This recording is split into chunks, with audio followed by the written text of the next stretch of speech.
Vous perdez peut-être vos cheveux en ce moment sans vous en rendre compte. Et le pire, c'est que votre miroir vous ment. On estime qu'il faut perdre autour de la moitié de sa densité sur une zone avant que ça ne devienne franchement visible à l'œil nu. Ça veut dire que vous pouvez avoir déjà perdu un cheveu sur 3 et que votre reflet vous dira quand même que tout va bien. Alors dans cette vidéo, je vais vous donner 3 tests rapides que vous pouvez faire ce soir, chez vous, sans matériel. 2 mots sur moi, pour ceux qui ne me connaissent pas.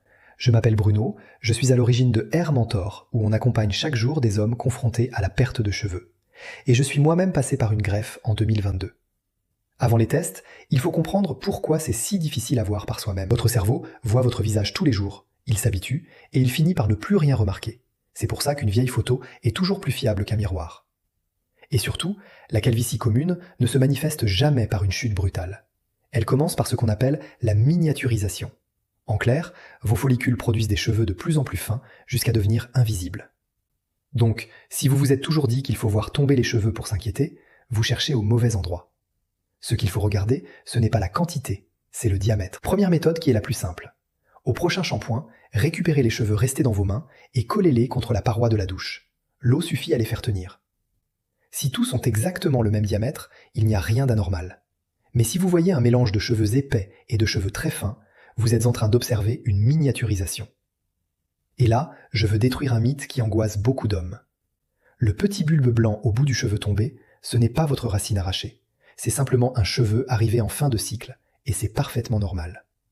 Encore une fois, ce qui compte, ce n'est pas le bulbe, c'est le diamètre. Deuxième méthode, c'est celle que je préfère personnellement parce qu'elle est imparable. Vous portez sur vous votre propre point de comparaison, et personne ne vous le dit jamais. Les cheveux de votre nuque sont génétiquement résistants à la DHT.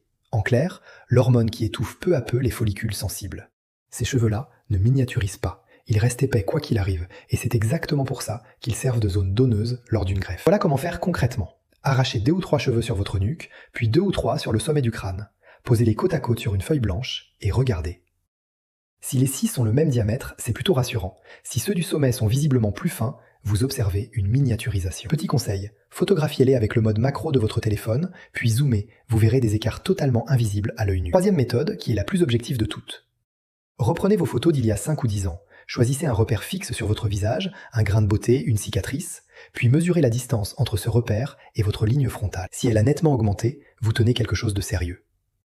Attention, ne vous fiez jamais à la distance entre vos sourcils et votre ligne frontale. Une expression, un angle, un éclairage, l'objectif d'un smartphone, chacun fausse totalement la comparaison. Et si vous n'avez aucune bonne photo ancienne, c'est le cas de la plupart des hommes, lancez votre propre protocole aujourd'hui même. Même pièce, même lumière, cheveux mouillés, puis plaqués en arrière, parce que le sec masque tout. 3 angles de face, du dessus de profil, et vous recommencez tous les 3 mois. Dans 6 mois, vous aurez la réponse en face de vous. Petite parenthèse rapide, si vous voulez faire le point sur votre situation en toute transparence et sans la moindre pression, on a créé un diagnostic capillaire gratuit sur hair-mentor.com. 4 minutes, et c'est moi qui vous réponds personnellement sous 24 heures. Le premier lien en description est là pour ça. Un dernier truc important, parce que c'est le piège que je vois vraiment tout le temps. Beaucoup d'hommes se mettent à compter les cheveux sur leur oreiller. C'est le réflexe le plus naturel du monde, et c'est le moins utile de tous. Vous perdez naturellement entre 50 et 100 cheveux par jour. C'est le cycle normal. Un cheveu tombe, un autre repousse à sa place. La calvitie commune, ce n'est pas une histoire de quantité qui tombe, c'est une histoire de qualité qui repousse. Ne comptez pas vos cheveux, mais mesurez-les. Regardez le diamètre de vos cheveux, pas leur quantité, et comparez toujours votre sommet à votre nuque. Vous portez sur vous le meilleur point de comparaison qui existe, et il est gratuit. Un dernier mot, parce que c'est vraiment le cœur de ce qu'on fait chez Hair Mentor. Si vous découvrez un début de calvitie, ne sautez surtout pas directement à la greffe. Selon votre stade, un traitement médical peut parfois suffire. Et détecter tôt, c'est même souvent la meilleure option. Si cette vidéo vous a été utile, likez-la et abonnez-vous à la chaîne. Dites-moi en commentaire lequel des 3 tests vous allez faire ce soir. Je lis tout personnellement. Je vous dis à très vite.